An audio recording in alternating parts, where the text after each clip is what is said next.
Olá, nós somos alunos da 202 do novo ensino médio aqui do Colégio Elizabeth. Eu me chamo Carla. Eu me chamo Rayane. Eu me chamo Keila.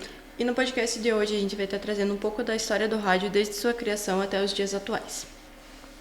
Então, o rádio foi inventado em 1896, mas antes disso, diversas outras descobertas foram necessárias para a propagação do som por ondas radiofônicas.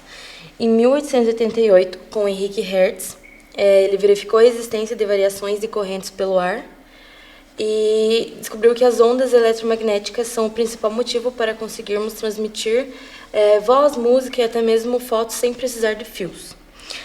O italiano Guglielmo Marconi criou o primeiro sistema de telégrafo sem fio e passou na transmissão no Canal da Mancha, em 1899. E no mesmo tempo, Nikola Tesla, ele tentou fazer a mesma coisa que Marconi, porém a corte americana deu a Tesla o título de inventor do rádio. Um pouco do rádio na era Vargas, em 1930. Então, o rádio teve uma importância fundamental na propagação nacional da música popular, por meio de que eles pretendiam forjar uma ideologia que fosse mais aceita pela sociedade. Em todo o período que esteve no poder, Vargas viu que o rádio como um grande aliado, pois esta era uma ferramenta de comunicação em massa já bastante utilizada por líderes da Alemanha e da Itália na época. Os brasileiros só ouviram pela primeira vez uma transmissão de rádio no dia 7 de setembro de 1922, quando era comemorado o centenário da independência. A primeira coisa que foi pronunciada foi um discurso do então presidente Epitácio Pessoa. Ele estava no Rio de Janeiro, e outros receptores tinham sido instalados apenas em Niterói, Petrópolis e São Paulo. A primeira emissora se chama Rádio Sociedade. Seu proprietário se chama Edgar Roquette. Ele é considerado o pai da radiodifusão aqui no Brasil. Como o rádio começou de caráter experimental, ele só se popularizou em 1930, com uma lei do então presidente Getúlio Vargas que autorizava as rádios a transmitirem propagandas. Isso se tornou um incentivo para que as empresas estivessem levando seus produtos à rádio para comunicá-los aos ouvintes. Isso também tornou o rádio muito mais acessível às outras pessoas.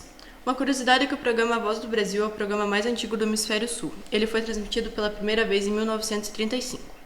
A Era do Ouro começa em 1950. Dessa época surgiram as rainhas do rádio e o futebol se tornou uma paixão nacional. Com isso também surgiram as radionovelas, como por exemplo O Direito de Nascer. Uma das mudanças mais importantes pela qual o rádio passou foi a mudança de AM para FM. As rádios em AM têm um alcance maior, só que são mais propícias a ter interferências e ruídos.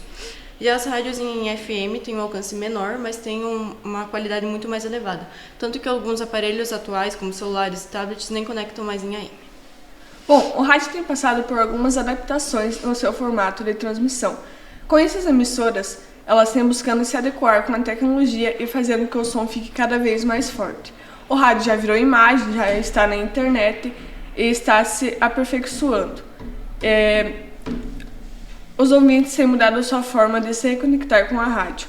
Já pode ser acessada em aplicativos disponíveis na web, em podcast, na rádio via as antenas, e hoje também temos a web rádio, que é apenas pela internet. E uma das suas principais mudanças na rádio é que ela pode ser acessada em qualquer lugar do mundo, ou ao vivo, ou em formato de on-demand. É importante lembrar que o rádio segue levando informações, música, entretenimento e notícias. Ele traz informações como previsão do tempo, aniversariantes, nota de falecimento, desaparecimento de pessoas e animais. Traz músicas locais, internacionais, atuais e antigas. Entretenimento, ele tem aquela interação com o público através de sorteio e outras promoções. Ele traz notícias de crimes, furtos locais, acontecimentos na comunidade e também anuncia festas da comunidade e de cidades locais. Então, aqui hoje foi discutido sobre o desempenho da rádio em diferentes momentos, né? Sobre o que a rádio apresenta a seus ouvintes, como a Carla falou. E mantém eles entretidos com várias coisas. Sobre a sua evolução com o passar dos anos, como e quem o criou, a sua importância na atualidade. E é importante também ressaltar que nós ouvintes estejamos sempre interagindo com a nossa rádio, porque talvez aos poucos ela pode perder a sua credibilidade, a sua importância e acabar.